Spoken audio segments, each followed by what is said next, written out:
everybody, welcome back to our kitchen. It is just a week after Mother's Day, or no, not quite a week. So happy Mother's Day to all those mums out there. We love our mums. Okay, today we are going to be making a recipe called slug biscuits. And I know some of you is going, slugs like garden slugs, but they're not. My nan, Beulah, good old Beulah, she used to make these slugs when we were kids, and I'm talking about I'm going to be talking about my age, 45 years plus ago, and she made the best slugs, and I think they were my dad's favourite as well. Slug biscuits are very sort of cakey biscuit that's slabbed together with icing, similar to like Monte Carlo biscuits you can buy in the shop, but way, way, way better. So in honour of our nan, we're going to be making slug biscuits. So we've got, how much butter, daughter? 250 grams of butter that I've softened in the microwave. Look at this. I am trying my hardest to be organised today, okay, like they do with some of those other like things, shows and things like that they do. I'm trying hard, it's not working very well. So we've got 250 grams of butter, a quarter of a cup of sugar, and I've used caster sugar. This is just raw caster sugar, but if you've got white sugar, sweet as, just means that you have to beat it for a little bit longer. Plus brown sugar makes me feel better about myself. And an egg, runaway egg, and a good sized teaspoon, like a heaped teaspoon of baking powder, and a tablespoon of coconut, so there's not a lot of coconut in these biscuits, and 2 cups of flour. So what I'm going to do now is I'm just going to dump that in there and give it a beat up. Okay, I'm going to beat this up first, and then later on I'm going to add the egg. So let me beat that up till it's fluffy, and then we'll go from there, eh? So I beat up that took probably about a minute, because I use caster sugar as well, so it's easier to dissolve. And now it's nice and light and fluffy. Okay, so just makes a nicer sort of cakey biscuit, if that makes sense. If you haven't got a beater, like an electric beater, just, use your arm. It's all good, just use your arm, and it'll do the trick. Then I'm going to add my egg. Really important that you don't chuck everything in all at once. It just means, again, that it's just going to be a bit lighter and fluffier. You want to hear something funny? So, loving this apron that Auntie Jules sent over from Australia. Last time, I think a couple of weeks ago, whatever it is, when we were cooking, I put on the apron. I kept on thinking, geez, spit snug. It was my grandchild's apron. So I wore the mini one. So this one fits me, which is good. So, okay, I'm going to add, get back. So I'm going to add my egg to this, and I'm going to beat it up for probably a couple of minutes as well. Okay, again, just till it's light and fluffy, and then I'll show you what that looks like. Beaten up and my eggs added, that only took about a minute and a half, and it's nice and fluffy and light. Look at that. Okay, this is something that your grandkids will want to get their face into. Okay, now I've got my baking powder and my small amount of coconut, so it's not a huge amount, and I'm putting it all in there, and I'm going to use my very, very sad looking sieve that broke, and I'm going to sieve half of my flour, plain flour. It's 2 cups all up, eh? Yeah, so there's, look, it might be ugly, but that is so sad. I know, but it does a trick. It does a trick. You don't need anything flash. You really don't. I've got my oven on as well at 180 degrees. So I'm just gonna, I've used a metal spoon as well. Way back in the days when you did home ec at high school, they told you to use a metal spoon so that it wouldn't like break ear bubbles and things like that. And I don't know whether that's true, but I sort of believe them. So we'll add this, we'll use this rather, stir it up, and then I'm going to add the rest of it, and then I'll show you what it looks like after that, okay?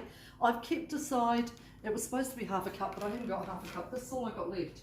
I just scared this off my sister, so because I didn't have any. Look at that, it's supposed to be half a cup, but we'll make this work. We'll make this work. So let me add the rest of the flour, mix it up, and then I'll show you what that looks like so that we can roll them into balls and shapes so that they look like slugs, edible slugs. It's all mixed up, so it's a really soft batter, okay, a soft batter. So I'm going to wet my hands a bit with cold water, and I've got my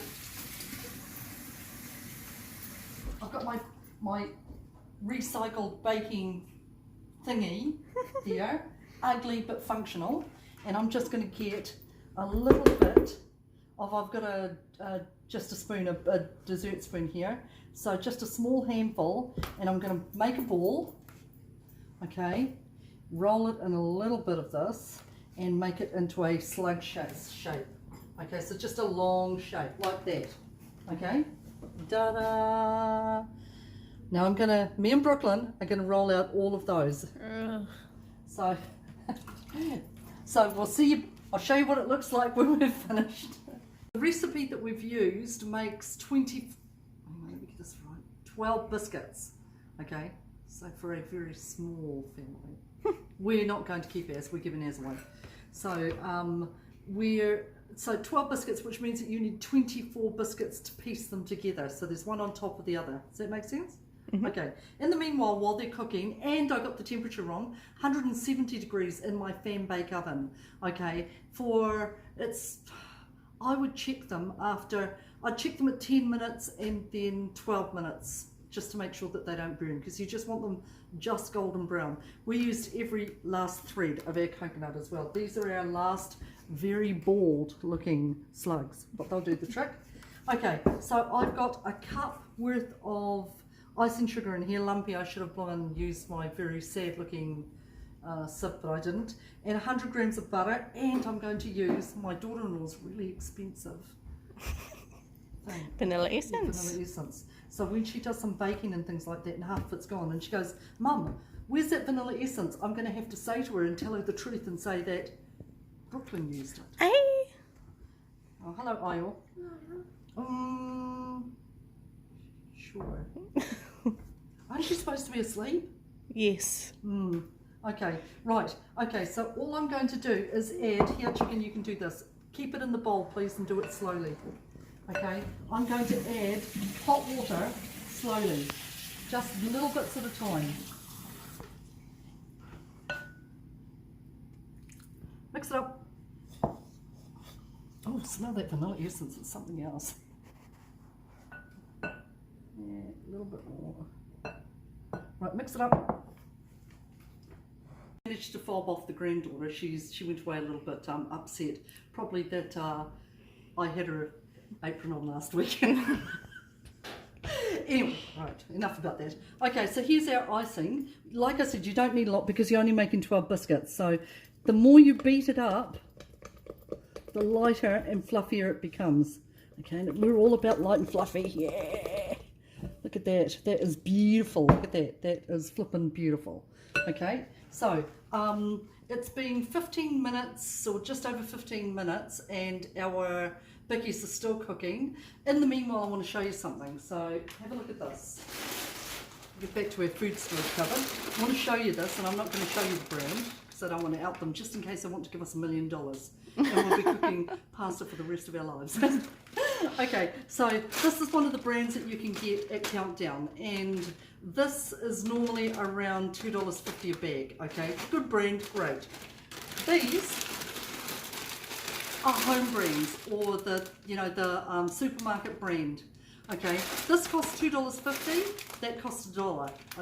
Okay, so you can get two bags, or two of these bags for your $5 a week, or 5 of these. Okay, do the math. Okay, you're all bright people. Do the math. These are still pretty good quality. They're great. Our family's never ever complained. Have you ever complained? Nope. There you go. So that's our little blurb for our food storage cupboard. And we'll wait until the bickies come out. Let them cool down because you can't ice them while they're together, otherwise they're going to slide off. I made a cake once for somebody and put icing in between. It was still hot. Went around the corner in the car and one went one way and one went the other. It wasn't pretty.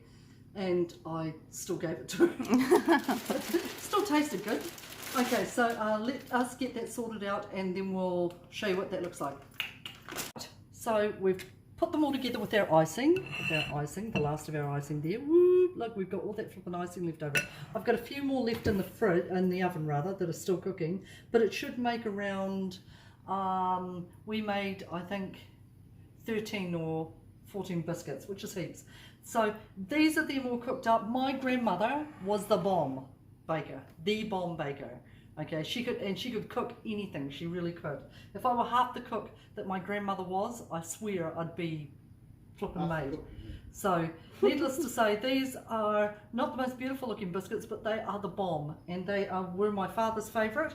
And just to make them look a little bit more palatable, icing sugar, because icing sugar hides a myriad of sins. So, I'm all into icing sugar. So, that's us for today. There's our slug recipe, really, really old-fashioned recipe, you know, like I think 60, 70 years old. It's a real old-fashioned one. Did I say old-fashioned one? Eventually we'll make things like shortbread and other bits and pieces, but I think next week we're going to make focaccia bread. Our take on focaccia bread. Really, really good. Okay, so that's us for this week. Hope you have a great week. Hope you're kind to each other. Keep watching us and don't forget to like us on whatever it is that Brooklyn set us up on. Okay, so take it easy and have a great week. Ka kite anō.